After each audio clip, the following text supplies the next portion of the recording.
Merhaba arkadaşlar, bugün sizinle beraber video çekeceğiz. Uçak tasarımları yapacağız ve başlıyoruz. Uçağımız böyle üçgen bir şekilde, herkes biliyor zaten bunu. Sonra böyle, bu uçak çok hızlıdır, kimseye söylemeyin. Sonra döndürüyorsunuz şöyle. Sonradan şöyle döndürüyorsunuz.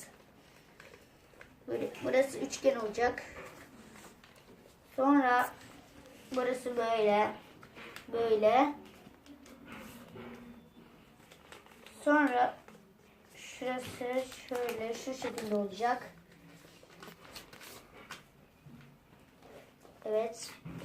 Ve aynısını tekrar burada yapıyoruz. Böyle. Ve şimdi şurayı yapıyoruz. Sonra böyle. Şimdi deneyeceğiz. Bakın. 500 metre uçan bir uçak. Ve altta kanalımıza abone olmayı unutmayın. Tekrar görüşmek dileğiyle.